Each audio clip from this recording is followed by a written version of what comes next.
Ernesto, gracias. Hoy no nos conocíamos. Hoy te mandé un mensajito, me respondiste enseguida. Quedamos en vernos en este barcito en el centro. Te agradezco por tu disposición, por tu tiempo, por tus ganas de contar tu visión de las cosas y bueno, de ver qué surge en el medio entre nuestra conversación, en nuestra conversación. Claro, claro. Bueno, gracias a vos. Contame un poco cómo es que fuiste convocado para pertenecer a esta, ¿cómo es? La Comisión No, por comisión, sí, eso. la Comisión por la Memoria de las Huelgas de 1920 Sí. a 1921 de Río Gallegos. Sí. Ese sería todo el nombre, un poco largo. Sí. Y porque por medio de un amigo mío, que es periodista, bueno, yo soy corresponsal también del Izquierda Diario. Este amigo mío lo conocí cuando él tenía un programa de radio y teníamos la misma intención, ¿no? De tomar lo que aquí fue los procesos de la huelga. Se cumplió 100 años hace poquito, y por medio de él supe que había más gente interesada, otros periodistas, historiadores, docentes y gente que tiene mucha sensibilidad con ese proceso. Entonces surgió una reunión y gracias a un historiador que está en Calafate, que se llama Luis Ibarra Filemón, que él fue muy amigo de Osvaldo Bayer, que participó en esta reunión, es que surge la Comisión por la Memoria de las Huelgas, aquí en Río Gallegos, con un eje principal que es que se funda bajo la propia independencia, o sea, que no dependemos de ningún gobierno gubernamental aquí en Santa Cruz, y que la intención era rescatar la memoria de aquellos huelguistas, ¿no? que fueron los que provocaron ese proceso tan importante dentro de lo que es la clase obrera argentina. Igual ese proceso no solamente fue acá en Santa Cruz, sino que también fue un proceso que se dio en Chile, en Magallanes, que es la provincia vecina, o mejor dicho, región vecina a Santa Cruz. Fue un proceso regional. Quizás por ahí se conozca más lo que surgió aquí en Santa Cruz, pero también fue un proceso importante en Magallanes. Y que coincidió, discúlpame que te interrumpa, coincidió con algo que pasó en mi zona también, con la forestal. Claro, claro. O sea, Chaco, Norte Santa Fe y Santa Cruz, polos de nuestro país. Y la Semana Trágica en Buenos Aires, todo ese proceso. Tremendo. Claro. ¿Cuál sería tu mirada con respecto a por qué se dio en ese momento? Primero porque quizás si lo miramos desde la subjetividad que había en ese proceso, por supuesto la Revolución Rusa había surgido, si esto fue en 1920, 3 años antes, ¿no? 1920, 1921. Entonces, quizás tenía una mirada distorsionada de lo que fue ese proceso, pero fue algo que a ellos los inspiró para acá organizarse como movimiento obrero, y que tenía una mirada también muy influenciada por las conducciones anarquistas o anarcosindicalistas que aquí en Santa Cruz existían y también en Magallanes. Eso creo que es lo que motivó a que, por un lado, subjetivo se desarrolle, pero también porque acá las condiciones laborales eran brutales. Eso también generó el desarrollo de ese movimiento obrero, porque tanto del lado de Chile como de Argentina el patrón más o menos era el mismo, los Menéndez Brown, los fundadores de la Anónima y responsables de los fusilamientos que hubieron acá y también de lo que fue la aniquilación de los pueblos originarios. Todo eso es lo que genera que se desarrolle un proceso tan radicalizado, con una mirada de verdadera liberación y también como pensando en otro tipo de mundo, ¿no? Quizás los dirigentes anarquistas tenían más conciencia de qué es lo que querían. Por ahí los peones que no miraban de una manera tan desarrollada de la política, por lo menos querían dejar de que exista la explotación, ¿no? La brutalidad de la explotación. Querían tener la posibilidad de tener sus familias, porque en esos procesos podían venir solamente ellos, no podían venir sus esposas si es que tenían, no podían venir sus hijos. Entonces eso generaba un desarraigo muy grande. Muchos de esos huelguistas venían de Chiloé, la gran mayoría, el 80% por tirarte un porcentaje. Después habían españoles, italianos, alemanes, argentinos, pero la gran mayoría venía de Chiloé, muchos de ellos descendientes del pueblo mapuche. Pero no tenían derecho a poder traer a sus familias. Todo eso es lo que genera un caldo de cultivo de todo ese proceso. Por ahí hoy no se puede hablar de explotación, pero sí se puede hablar de condiciones laborales, se puede ayornar, ¿no? a la época actual. Pero la verdad es que si vos ves las noticias que surgen acá en Santa Cruz o en Magallanes también, sigue habiendo durante este invierno, los inviernos como el de ahora, peones que se mueren por inanición, porque las nevadas que hay en la meseta patagónica, en la cordillera, genera aislamiento. Entonces, esos peones que se quedan al cuidado de las estancias se quedan sin comida y se mueren de hambre, o se mueren en la ruta, o se mueren trabajando en el campo. Y eso sigue existiendo, no tienen derecho a una jubilación a las 8 horas por lo menos de trabajo. O sea, ellos tienen que levantarse de madrugada hasta la noche. En ese sentido no ha mejorado mucho la realidad. Para mí el desafío, por supuesto, uno puede plantear el tema de que las condiciones laborales sean las condiciones óptimas, por un lado, pero también hay que tener en cuenta la cuestión ambiental, porque quizás pensando en lo que fue hace 100 años atrás el tema de la explotación de la oveja bovina, eso generó como el primer daño ambiental aquí en Santa Cruz y en Magallanes, ¿no? Porque tener millones de ovejas que lo que generaron fue que se quede todo más desértico. Hoy se puede pensar también en lo que tiene que ver con el petróleo, la minería, cielo abierto. En esa época se pensaba de que iba a generar más mano de obra el trabajo en el campo. Eso de hecho se comprobó que no era así. Y hoy también pasa lo mismo con el tema de la mega minería. Acá en Santa Cruz es la primera provincia donde se instaló la mega minería, o una de las primeras en todo caso, al menos en la Patagonia. ¿En Turbio? No, Río Turbio tiene una explotación más clásica de la mina, que es socavón. Ah, ok. En cambio, vos vas a Cerro Vanguardia, que queda acá 500 kilómetros, y es a cielo abierto, igual que el resto de las empresas mineras que se instalaron. Río Turbio es clásico, genera un daño ambiental, pero no es tan dañino como si lo es a cielo abierto. O el petróleo. Ahora están con un reclamo. Digamos, Sí, ahora están de paro. Sí.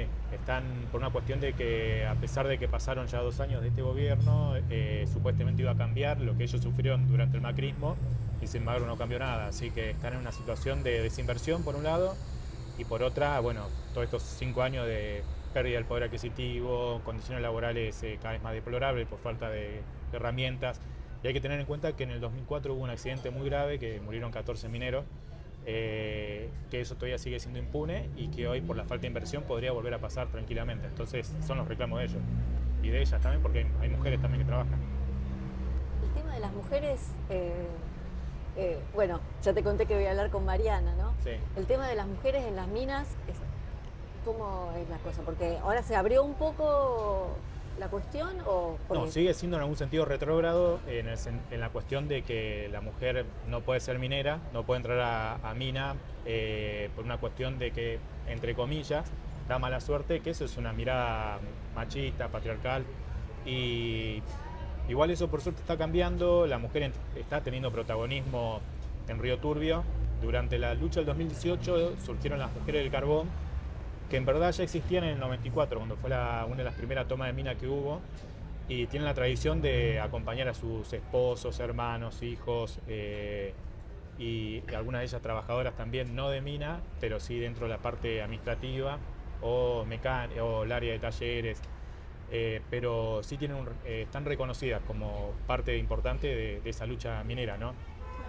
Hay una mujer minera, que es una chica trans, eso te contará Mariana Mena después, que es como la primera mujer minera, que eso está mostrando el cambio que se viene, que ojalá que surja de la manera más rápida posible, ¿no? Siempre Río Turbio tuvo el problema de que en los 90 con las privatizaciones, por ejemplo, no querían que pase lo de Sierra Grande, que fue un pueblo que estaba en Río Negro, que también era un pueblo minero, y se cerró con el menemismo, ¿no? Río Turbio siempre corre ese riesgo de desaparecer porque se cierra la mina de carbón, y que hay 40.000 habitantes hoy, si no exagero, que dependen de la mina de carbón. Entonces, que desaparezca un pueblo por un cierre de una empresa tan importante no solamente para la cuenca carbonífera, sino para la provincia, sería una tragedia. Algunos dicen que por ahí la cuestión turística puede haber algún tipo de transición. No. Podría ser, pero yo creo que como lo que es la empresa no hay nada que pueda reemplazarla. Ese es el tema. En los 90 quisieron reemplazarlo con la cosecha de ajo.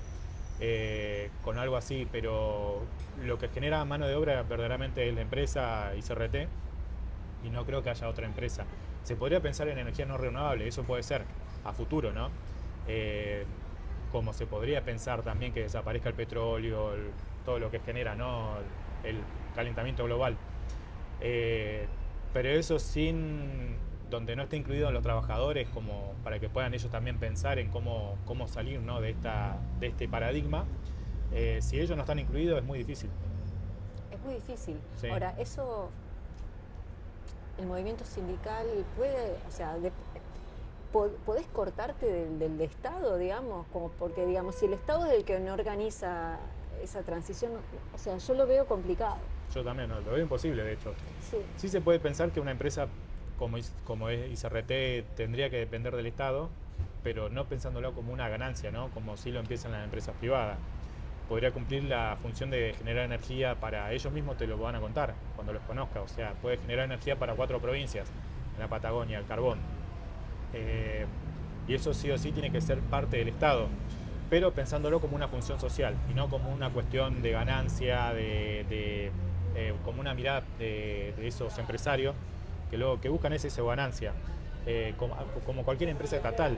Yo trabajo en el correo también, o la gente que depende de aerolíneas, o sea, se podría pensar en que podría ser del Estado, pero el problema es que los funcionarios que están ahí piensan en la carrera política, no con la cuestión estratégica de una empresa que podría desarrollar la economía, el desarrollo comunitario. Bueno, hay cuestiones ahí que los propios mineros te lo pueden decir por la experiencia que ellos tienen, ¿no? Esa es la cuestión. Sí. Yo también pienso, digamos, porque los ideales anarquistas a mí realmente son para mí son muy inspiradores, pero cuando pienso en el hoy y hablo con la gente, veo tantos obstáculos, ¿no? No sé si es la corrupción, es las estructuras que están en todos lados, es el modelo, quizás. Sí, un anarquista te diría, como yo también acordaría con ellos, por más que yo no sea anarquista, que el problema es el sistema, este sistema, ¿no? Y se demuestra con la pandemia, que todo siempre es un negocio, que no importa la salud, sino el negocio. Las vacunas, por ejemplo, te muestra eso, ¿no? Que las vacunas quedaron en manos de unos pocos países, no se liberalizó las patentes, por ejemplo, para los países que no las podían fabricar, las pudieran tener bajo su propia fabricación. Y eso muestra que es este sistema genera ganancia. Eso te lo puede decir un anarquista, te lo puedo decir yo me considero socialista, pero bueno, justamente por eso peleaban los huelguistas, ¿no? Hace 100 años atrás, en contra de ese desarrollo de la economía, pero en base a unos pocos, no a la gran mayoría o a todos. Yo de tanto ir en la ruta, viste, bueno, con la mente en blanco, viste, yo veo los caminos rotos y cuando se rompe un poquito, viste, se emparcha. Mientras podamos emparchar, emparchamos. Claro. Realmente la ruta se tiene que romper, pero romper en forma para que lo solucionemos de fondo. Y a veces pienso, estamos esperando esto, que realmente se rompa todo. ¿Me entendés la metáfora de lo que voy? Sí. Se tiene que ir todo al diablo realmente para que surja una solución natural, equitativa, saludable. Porque yo creo mientras que vamos a seguir emparchando. Claro, yo creo que no estaría bueno, ¿no? Que No se tengan que estaría romper, bueno. ¿no? Porque es empezar de cero. Sí. Yo pensando en el 2001, por ejemplo, lo que fue hace 20 años atrás, un poco más de 20 años, ese estallido social que hubo, que acá también se vivió, acá en Santa Cruz, especialmente en Río Turbio, se vivió también esa etapa, donde había gente que se moría de hambre, ni hablemos de los muertos de la Plaza de Mayo, pero yo creo que no es necesario llegar a ese punto y que con lo que hay de experiencia se podría pensar en algo diferente, y que verdaderamente sea equitativo, ¿no? No esto que tenemos que vivir hoy. Para mí no hay nada que esté perdido, eso en principio. Hay muchas experiencias que te ayudan a decir, bueno, no, mientras haya lucha hay motivos para pensar en cambiar esta realidad. Por ejemplo, lo que está pasando ahora, están peleando los mineros del carbón, acá también en Río Gallegos, están peleando los trabajadores de la salud acá en Río Gallegos, los enfermeros, las enfermeras. Mañana hay un paro por el 3 de junio, por el ni una menos de las docentes. Eso te ayuda, ¿no? A pensar en que se puede cambiar. Pero además porque para mí no existe una utopía, todo es posible. Eso que te dicen que es utópico, para mí utópico es pensar que este capitalismo va a ser... se puede mejorar. Para mí eso sí es utopía. No es utopía lo que pensaban por lo menos aquellos huelguistas, no es utopía pensar de que puede haber un mundo igualitario, que va a ser difícil, ni hablemos, pero que se puede hacer, para mí se puede. Totalmente, resueno totalmente con lo que decís. Le dan vuelta el capitalismo verde. No, no hay forma, hermano. No va a cambiar. No. No le sigan buscando la vuelta, justificándolo para quedarse en este sistema que no va. Claro. Lo que pasa es que, bueno, tenés los medios de comunicación.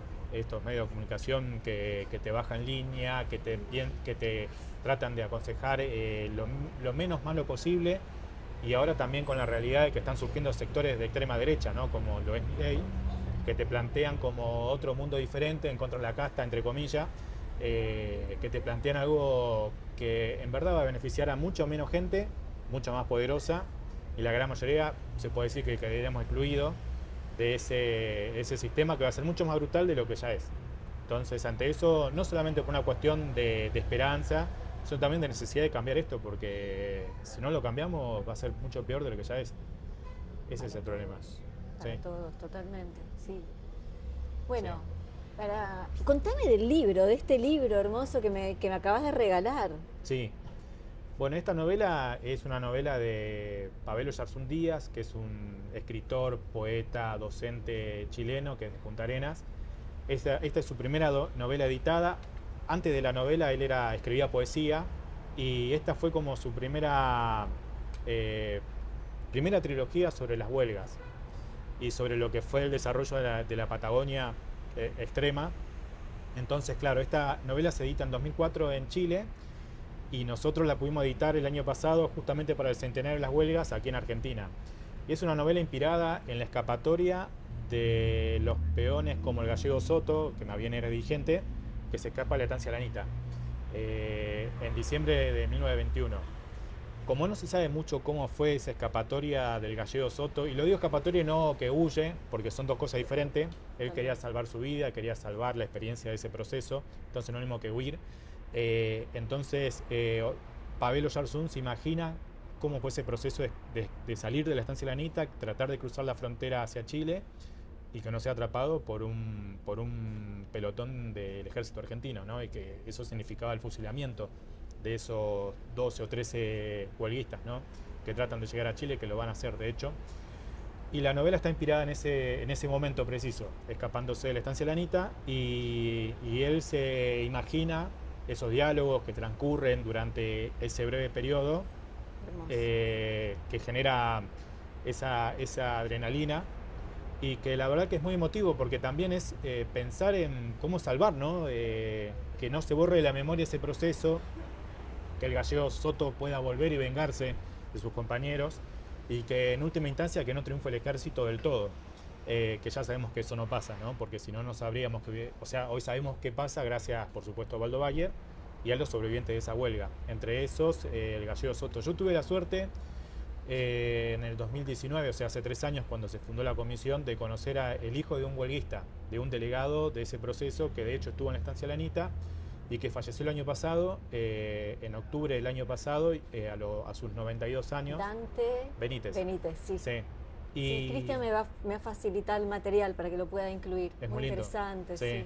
Bueno, su padre, Severo Benítez, fue delegado, uno de los 5 delegados designados por el gallego Soto, que se encargaba de abarcar todo el área del lago argentino, que él estuvo en la estancia Lanita y se escapa también por un paso parecido al de la novela, y de hecho también termina en Puerto Natales, donde estaba el gallego Soto, y ahí se desarrolla una amistad muy, muy fuerte con el gallego Soto. Entonces eso también te ayuda a pensar, porque por ahí Osvaldo Bayer no llegó a conocer a mucho de lo que era el gallego Soto, ¿no? Después que se escapa de acá y que sobrevive. Pero sí me contó Dante que el gallego Soto se juntaba con su padre y que ellos seguían conspirando en ese momento contra el frigorífico Bories. Entonces como que no quedó derrotado del todo, sino que ellos seguían pensando que había que seguir luchando. Entonces ayudaron a los obreros del frigorífico Bories, y eso es algo que también te inspira, ¿viste? Tratar de seguir pensando en cómo hacer para pelear contra esto. Totalmente. Y el tema de que uno puede estar dispuesto a sacrificar hasta su vida, o sacrificar su vida personal también, ¿no? Claro. Pero ¿cuál es el límite? Quizás el límite es la memoria, es la historia, esto que acabas de decir vos. Porque claro, si no, no queda en la nada. Sí. De alguna manera la historia se tiene que contar. Y sí, también reivindicar, porque esa es la cuestión. Al menos de la comisión nosotros reivindicamos la memoria de aquellos huelguistas con sus aciertos, con sus errores. Reivindicamos porque ante esto que es hoy Santa Cruz, claro, vos decís, sí, pasó tal cosa hace 100 años atrás, pero no alcanza con solamente decir qué pasó, sino también con decir que mucho de lo que hoy ocurre tiene que ver con ese proceso, por qué existe la anónima, y bueno, son los que se beneficiaron gracias a esa derrota, pero también están los que siguen peleando y quizás no sepan mucho y con precisión qué fue la huelga, pero cuando hablan de luchar dice esta es la Patagonia Rebelde.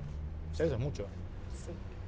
Eso es importante. Entonces, bueno, ya sea desde, se puede decir desde Viedma, el Río Colorado, Neuquén, o sea, ahí no hubo huelga, ahí no fue el proceso de la Patagonia Rebelde, pero se consideran parte de ese proceso. Es una subjetividad, ¿no?